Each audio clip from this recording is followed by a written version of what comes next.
Bike boat office Kotgaon Dadri से मैं मुन्ना बालियान सभी बाइक बोट पीड़ित भाइयों बहनों को मुन्ना बालियान की राम राम। 2 नवंबर 2025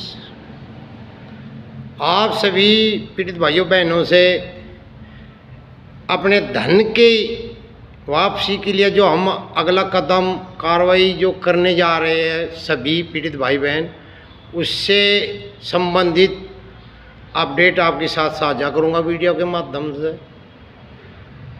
दोस्तों, जैसे कि आप सभी को पता ही है, मैंने कल भी वीडियो बना के डाली थी और मैंने कल आपको बोला भी था कि महीने 1 महीना या 2 महीने की बात नहीं, चंद घंटे चंद दिनों की बात है। जल्दी मैं आपके सामने लिखतम में लेकर आऊँगा कुछ चीज़ें, वो आप सभी को, जैसे कि आप सभी ने ग्रुपों में देखा होगा, मैंने डाल भी दिया है NCLT हाई कोर्ट का ऑर्डर भी, और क्या कार्रवाई करनी है वो भी उसमें सब कुछ ब्यौरा मैंने भेज दिया है व्हाट्सएप के माध्यम से ग्रुपों में। दोस्तों, बराबर फ़ोन कॉल आ रहे हैं मुझ पर और सभी अपनी अपनी बातें रख रहे हैं, बता रहे हैं, मगर मैं सबसे पहले जो मेन बात है वो बता दूं, जो सबसे ज़्यादा सामने आई कि 2-4 मेरे जो पीड़ित भाई बहन हैं, दुख भी हुआ उनकी बातें सुनकर, मगर जो सत्य है वो नकारा नहीं जा सकता। कुछ मेरे पीड़ित भाई बहन बोले जो अभी सुबह कि भैया हमारे पास, हमने कंपनी में जब पैसा लगाया, पैसा लगाने के बाद ही ये कंपनी भाग गई थी और हमने जो पैसा निवेश किया था वो बाई हैंड यहीं पर किया था, ना ही हमें कोई रसीद मिली थी, ना ही कोई स्टाम्प मिला था और ना ही हमारे अकाउंट में कोई किस्त आई थी, क्योंकि इधर हमने पैसा निवेश किया, उधर कंपनी भाग गई। तो मैं दोस्तों सबसे पहले मैं आप सभी को बता दूं, उन लोगों को जिनके पास कोई भी सबूत नहीं है, क्षमा चाहूँगा हाथ जोड़ के, वे परेशान ना हो, उनको कुछ भी करने की ज़रूरत नहीं है, क्योंकि बिना सबूत के आपको कोई भी कोर्ट या जज एजेंसी से आपका पैसा रिटर्न नहीं करा पाएगी, क्योंकि कोर्ट में जो है जो ब्यौरा मांगा जाता है उसका देना अनिवार्य होता है। अगर आपके पास ब्यौरा है, सबूत है,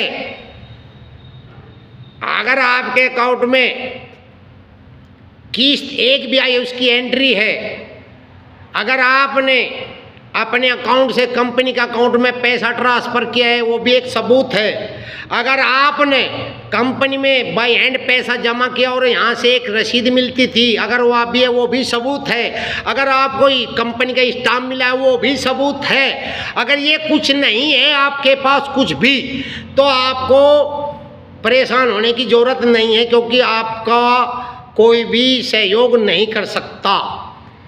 ये उन पीड़ित भाइयों बहनों के लिए जिनके पास कोई सबूत नहीं है।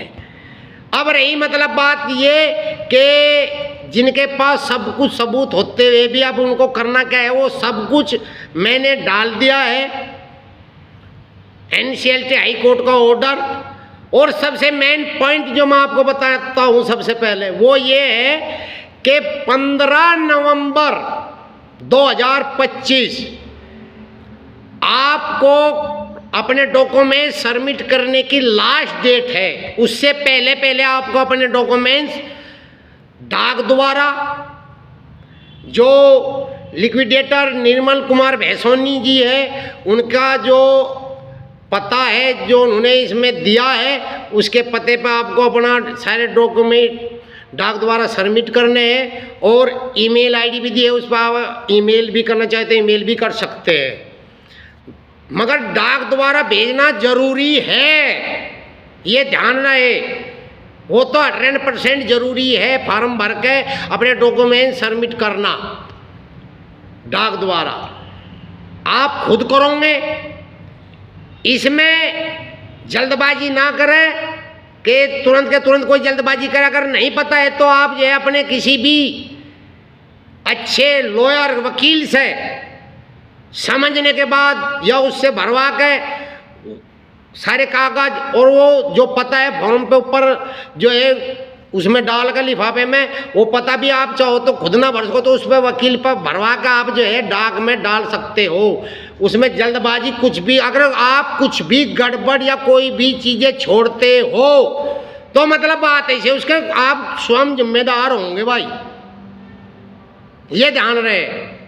दोस्तों मैंने जो आपको कल बताया था कि जहाँ एक तरफ हमारे इस लड़ाई के कर्ता धर्ता और जो इस संघर्ष, इस लड़ाई की मिसाल लेकर अगवानी कर रहे हमारे माननीय सुरेश भट्ट जी और वह तमाम वे नौजवान साथी जो पढ़े लिखे होनहार, जो ग्रेजुएट है, जो जिनको जो जो काम दिया गया और वे बखूबी उस पर बखूबी काम भी कर रहे हैं। और उसका नतीजा है कि कल मैंने वीडियो डाली और आज जो है सब कुछ आपको लिखता में मिल गया ग्रुपों के माध्यम से, क्योंकि भाई मैं बता दूं मैं तो इतना होशियार आदमी नहीं हूं।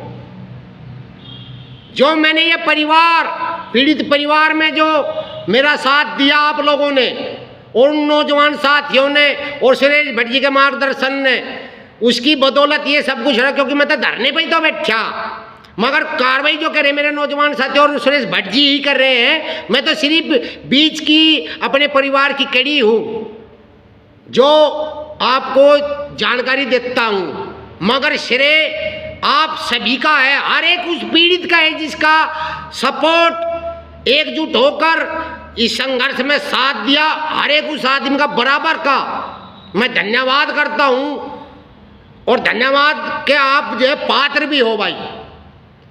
रही बात सुरेश भट्ट जी ने भी जहाँ भी मीटिंग में थे तुरंत उन्होंने मुझे एक ऑडियो बना के डाली और मैं वो साथ में अभी आपके सभी ग्रुपों में आपको भेजूंगा भी।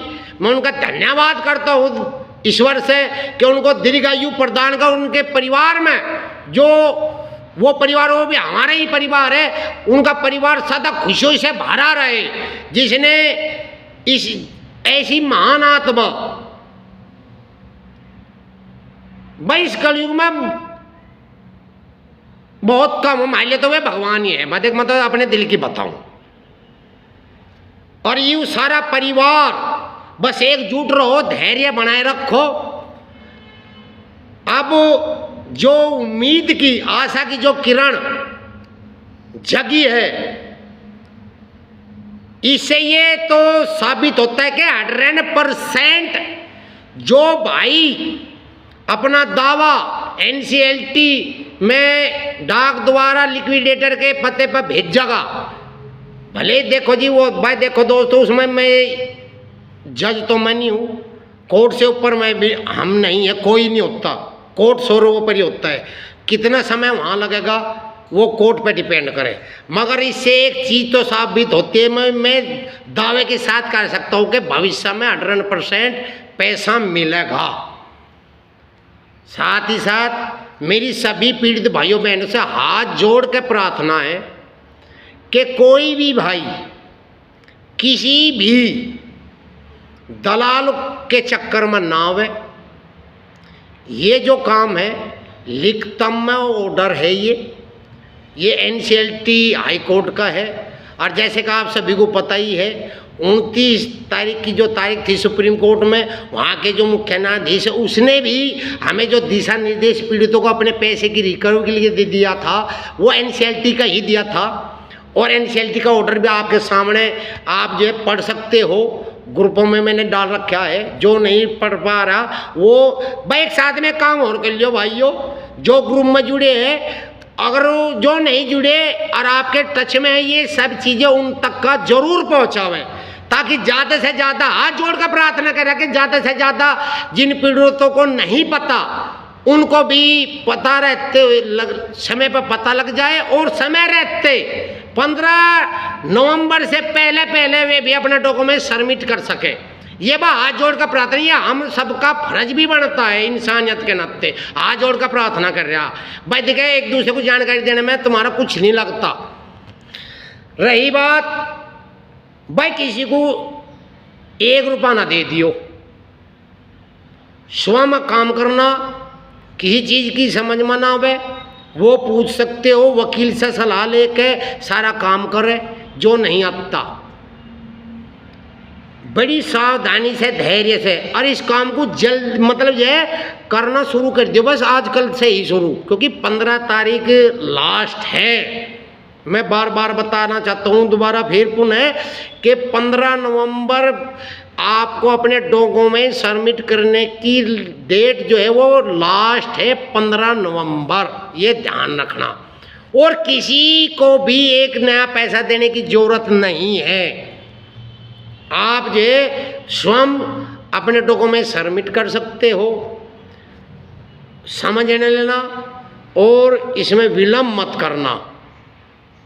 अगर ना पता हो तो किसी अपने जानकार वकील से समझने के बाद फार्म भर के, और साथ में अपने डॉक्यूमेंट्स क्या क्या लगने हैं वे सारे डॉक्यूमेंट उसमें लिखा हुआ है। जो नहीं समझ में आ रहा तो मैं हिंदी में जो मुझे, क्योंकि मैं पढ़ा लिखा नहीं हूँ भाई, तो ना इंटर पास हूँ इंग्लिश में, बनू मान ले असही हूँ जो सच्चाई है, क्योंकि अपने परिवार में झूठ नहीं बोलना करते। अगर मैं पढ़ा लिखा होता ज़्यादा तो कहीं ठीक ठाक जॉब पर होता, यहाँ शायद ना बैठ पाता। पर जैसा जो जिसका काम हो सही साहब है, बस धरने लायक ही थे हम भाई, ठीक है यही काम मिला आप सबके सहयोग से।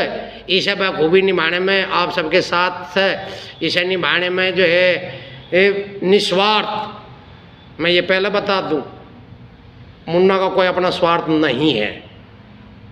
मुझे बस हाथ जोड़ के ईश्वर से यही प्रार्थना करूं, जो इतना बड़ा परिवार मुझे मिला है, इस परिवार का आशीर्वाद और ये प्यार ऐसे ही बना रहे। इससे ज़्यादा मुझे कुछ नहीं चाहिए। ये मेरा स्वार्थ है, इससे ज़्यादा मेरा कोई स्वार्थ नहीं है। सबके भले में मेरा भी भला है, और ये ईश्वर की लीला है। बाकी भाई सभी भाई दलालों से सावधान रहे, हाथ जोड़ कर प्रार्थना कर रहा, और बड़ी सावधानी से अपना फॉर्म भर के जल्द से जल्द सबमिट करें। 15 नवंबर 2025 लास्ट है। इन्हीं शब्दों के साथ मैं अपनी वाणी को विराम देता हूँ। जय हिंद, जय भारत, नमस्कार।